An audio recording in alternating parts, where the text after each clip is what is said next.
Sir చెప్పండి. Pastor Praveen పగడాల హత్య గురించి అసలు ఈరోజు గత 2 రోజులుగా మరి 2 రాష్ట్రాలలో జరుగుతున్న పరిస్థితులను చూస్తుంటే చాలా బాధాకరం విషయం ఏంటంటే అనేక మంది రోడ్డు యాక్సిడెంట్లో చనిపోతుంటారు. ఎవరికి లేని ప్రత్యేకత మరి పాస్టర్ ప్రవీణ్ ప్రగడాల గారికి ఎందుకు ఉంది అని అంటే, తాను ఒక మంచి వక్త, మరి క్రైస్తవుల పక్షమున ధీటుగా మాట్లాడి, గొంతెత్తి మాట్లాడి, తనకున్న విశ్వాసాన్ని, తను నమ్మిన విశ్వాసాన్ని మరి ఎవరికి భయపడక జడియక మరి చక్కగా వివరించగలిగే వ్యక్తి. అంత మాత్రమే కాకుండా మరి క్రైస్తవుల గురించి కానీ, హిందువులలో ఉన్న మరి విషయాలను కానీ, ముస్లింలో మరి ఉన్న విషయాలలో కానీ, ఖురాన్లో ఉన్న విషయాలు కానీ, భగవద్గీతలో ఉన్న విషయాలు కానీ మంచి అవగాహన ఉన్న వ్యక్తి.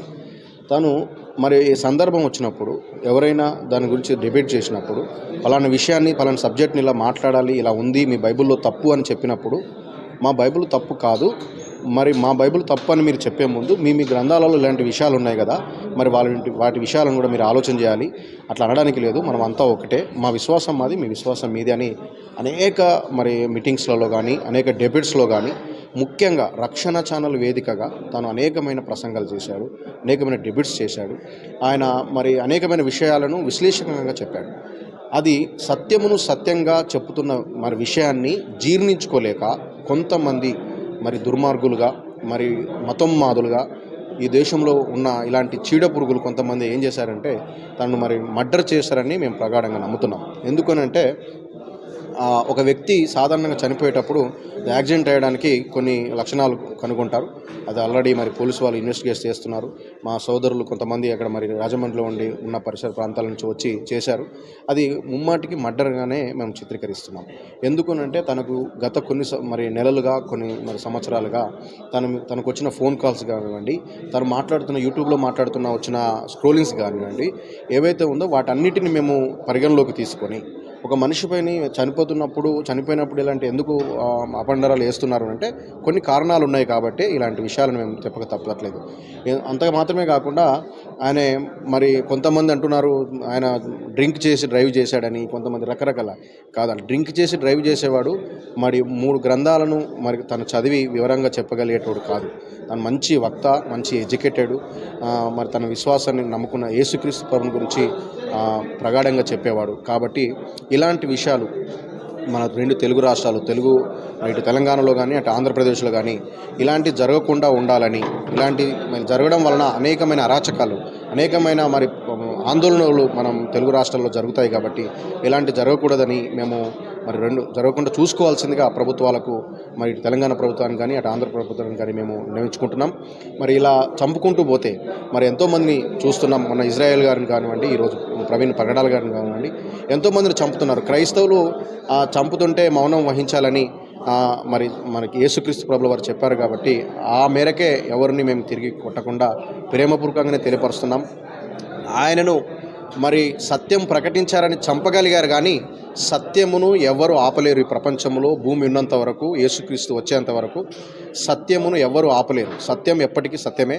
ఆ సత్యం ఏంటంటే మనుషులందరూ ఒకటే, మనుషులందరూ మంచిగా ఉండాలి, మానవత్వంతో ఉండాలి, దైవత్వంతో బ్రతకాలి, దేవునికి దగ్గరే ఉండాలని చెప్తున్నామే తప్ప మతం మారమనో, మతం రుద్దడానికో, బలవంతపు మతం చేయడానికి క్రైస్తవులు లేరు.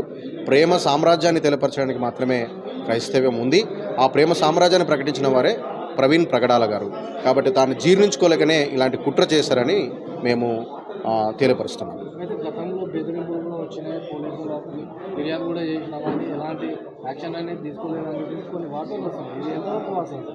వచ్చినాయా బెదిరింపు కాల్స్ సార్. నేను ఒక సబ్జెక్ట్ మాట్లాడుతున్నప్పుడు నీ విశ్వాసం నీది, నా విశ్వాసం నాది విశ్వాసం, అలా విశ్వాసాల విషయంలో మాట్లాడుతున్నప్పుడు కొంతమంది దాన్ని జీర్ణించుకోలేక నీ కండ్లు బీకేస్తాం, నీ పెదవులు నరికేస్తాం, నీ తల తీసేస్తాం అని కొన్ని స్క్రోలింగ్స్ వచ్చాయి, కొన్ని ఫోన్ కాల్స్ వచ్చాయి, బెదిరింపు కాల్స్. తానే ఎన్నోసార్లు చెప్పాడు, నాకు ప్రాణహాని ఉంది, నా కోసం ప్రార్థన చేయండి అని చెప్పాడు. అంత మాత్రమే కాకుండా చివరిసారిగా తను మాట్లాడిన సభలో ఒకటి ఏమన్నాడనంటే, హిందువుగా చూడకండి, మతంతో చూడకండి, ముస్లింగా చూడకండి, మతంతో ఆలోచించకండి. క్రైస్తవునిగా చూడకండి, మతంతో ఆలోచించకండి. మతం అనేది మనిషి మతి నుండి వచ్చేది. ఒక మనిషిని మనిషిగా చూడండి, మానవత్వంతో చూడండి, మనిషిని మనిషిగా ప్రేమించే విషయాలను చూడండి తప్ప మీరు మతంగా ఆలోచిస్తే అందరికీ నేను శత్రువుగా కనబడతాను, మరి అలా శత్రుత్వం మంచిది కాదు. మనమంతా మిత్రులం, మనమంతా ఒకే జాతి పిల్లలం, మనమంతా ఒకే దగ్గర నుంచి వచ్చాం, నా విశ్వాసం నాది, నేను నమ్మిన విశ్వాసాన్ని నాకు రాజ్యాంగం కల్పించిన హక్కు ప్రకారంగా మరి నిస్వార్థంగా ఎక్కడ కూడా నేను రాజీ పడకుండా ప్రకటిస్తున్నాను అని ప్రవీణ్ ప్రగడాల్ గారు చెప్పారు. మరి ఆ విషయం చాలా భయాందోళనకు గురి చేస్తాం, చాలా బాధాకరానికి గురి చేస్తాం. ఎందుకు అలాంటి విషయాన్ని భావోద్రేకంగా మాట్లాడాడంటే మనిషిని మనిషిగా చూడట్లేదు, మంచి చెప్తే వినట్లేరు కాబట్టి అలాంటి విషయాన్ని ప్రవీణ్ ప్రగడాల్ గారు చెప్పారు. కాబట్టి ఇప్పటికైనా ఇలాంటి ఆలోచన ధోరణి ఎవరికైతే ఉందో అది మానుకోవాలి, అది మంచిది కాదు. మనిషిని మనిషిగా చూడాలి. తన విశ్వాసాన్ని ప్రకటించుకునే స్వేచ్ఛ రాజ్యాంగం మనకు కల్పించింది. కాబట్టి ఎవరి విశ్వాసం వారిది, ఎవరి నమ్మకం వారిది, వారి నమ్మకాన్ని వాళ్ళు ఎక్కడైనా నిలబడి చెప్పుకోవాల్సిన మరి బాధ్యత ఉంది. కాబట్టి అది అందరూ ఆలోచించాలి. మరి ప్రభుత్వాల దృష్టికి కూడా మేము తీసుకుని వస్తున్నాం. ఇలాంటి అరాచకాలు జరగకుండా చూసుకోవాలి. ఏ ఒక్కరు కూడా మరి ఏ మతస్థులైనా సరే ఎవరిని చంపుకోవడానికి తీసుకోవద్దు. ఏ సమస్య ఉన్నా దాన్ని మాట్లాడుకుంటే పరిష్కారం అవుతుంది. దానిలో లోతుల్లోకి వెళ్ళి దాన్ని ఆలోచించమని చెప్తున్నాం తప్ప మతం నమ్మమని మేము ఎవరిని కూడా బలవంతం చేయట్లేదు. అలాంటి మరి మతం మాదిరే దీన్ని చేశారని మేము మరి డిమాండ్ చేస్తున్నాం. తెలుగు రాష్ట్రంలో 2 రాష్ట్రాల్లో వెంట క్రైస్తవుల మీద దాడి జరిగింది. ఇది కావాలని క్రైస్తవులను టార్గెట్ చేసి దాడులు చేస్తున్నారు అనుకోవచ్చు. ఎస్, మరి గత 3 దఫాలుగా బీజేపీ మన దేశంలో పాలన చేస్తుంది. ఎప్పుడైతే బీజేపీ పాలన మన దేశంలో పాలన మొదలైందో అప్పటి నుంచి మతం మాదం పెరిగిపోయింది. ఎందుకంటే మనం ఎవరిని భారతదేశంలో చూసినా మతతత్వ పైన పార్టీ బీజేపీ పార్టీ అని. బీజేపీ పార్టీ మతతత్వంలో విషం చెమ్మి అనేకులను ఉసుకొలుపుతుంది. ఎక్కడనో మరి యూపీలో జరిగిందనో మణిపూర్లో జరిగిందో అని అంటే మనం ఆలోచించాం, కానీ అది ఎక్కడో వెనకబడిందని అనుకున్నాం. కానీ ఆంధ్రప్రదేశ్లో ఒక చరిత్ర కలిగిన ఆంధ్రప్రదేశ్, ఒక తెలంగాణ ఒక చరిత్ర కలిగిన చరిత్ర మరి మనకు ఉన్నది. ఇలాంటి మరి మంచి ఆలోచన కలిగిన మరి రాష్ట్రాలలో కూడా ఇలాంటి జరగడం చాలా దురదృష్టకరం. మరి ఇలా మనిషిని మనిషిగా చూడలేని దుష్ట దినాలలో మనం బ్రతుకుతున్నామని చెప్పొచ్చు. ఎందుకంటే మనిషిని మనిషిగా ప్రేమించి బ్రతకాలి. తను నమ్ముకున్న సత్యాన్ని ప్రకటిస్తే చంపితే ఆగిపోతుంది అనుకుంటే వారి మూర్ఖత్వం అవుతుంది. చంపితే ఏది ఆగిపోదు. ఇది ఆస్తి తగాదాలు కాదు, ఇది ఎవరి మరి గెట్ల దగ్గర వచ్చింది పంచాయతీ కాదు, ఏదో మరి వ్యభిచారం చేస్తే చంపడం కాదు. ఇది తన నమ్ముకున్న విశ్వాసాన్ని తను ప్రకటించుకుంటున్నప్పుడు చంపుతున్నారు అని అంటే వాళ్ళని మూర్ఖులుగానే చిత్రీకరించాలి.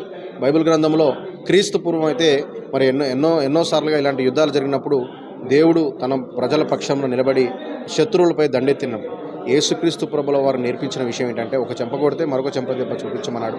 ప్రేమ సామ్రాజ్యాన్ని స్థాపించమన్నాడు. ప్రేమపూర్వకంగానే తెలియపరిచాడు. మీరు మరి ప్రవీణ్ ప్రగడాల గారి ఏ సబ్జెక్టు వివరణ చూసినా తను ఎంత సౌమ్యంగా, ఎంత మంచిగా, పద్ధతిగా, క్రమంగా, ఎక్కడ కూడా వక్రీకరించి మాట్లాడకుండా చాలా పద్ధతిగా మాట్లాడేవాడు. మరి అతను లేకపోవడం మా క్రైస్తవ్యానికి మరి తీరని లోటు, పెద్ద మరి మాకు నష్టం, ఒక వక్తను కోల్పోయామని మేము అనుకుంటున్నాం. కానీ ఇలాంటి మరి క్రియలు చేసిన వారికి మాత్రం చిట్ట చివరిగా మనం చెప్పాల్సింది ఏంటంటే మీరు ఎక్కడున్నా, మరి చంపిన వారు ఎవరైనా సరే వారిలో ఖచ్చితంగా మార్పు జరుగుతుంది. వాళ్ళు మరి మనస్తాపకు గురి చెందుతారు. వారు మరి ఎక్కడున్నా ఇది పబ్లిక్లకు రావాలి. దీన్ని కూడా ప్రభుత్వం చర్య తీసుకోవాలి.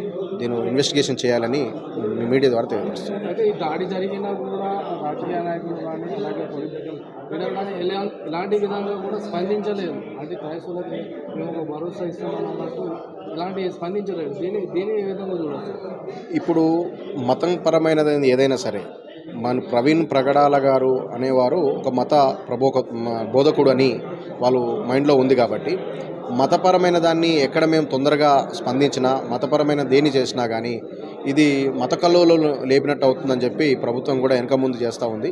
అలాగ చేయొద్దు. దేన్నైనా స్పందించి ప్రభుత్వాలను దాన్ని ఇన్వెస్టిగేషన్ చేసే అధికారం ప్రభుత్వాలకు ఉంది. మరి తను చనిపోయేవాడు కాదు, చాలా మంచి యంగ్ మ్యాను. మరి తన ఫ్యామిలీ కూడా మరి వాళ్ళ ఫ్యామిలీ పరిస్థితిని కూడా ఆలోచన చేయాలి. ప్రభుత్వం వెంటనే చర్య తీసుకొని ఇప్పటికే మరి చంద్రబాబు గారు మరి సంబంధించిన మరి అధికారులకు ఆదేశాలు ఇచ్చారని విన్నాం. మరి చాలా థ్యాంక్స్ చెప్తున్నాం ఈ సందర్భంగా చంద్రబాబు గారికి.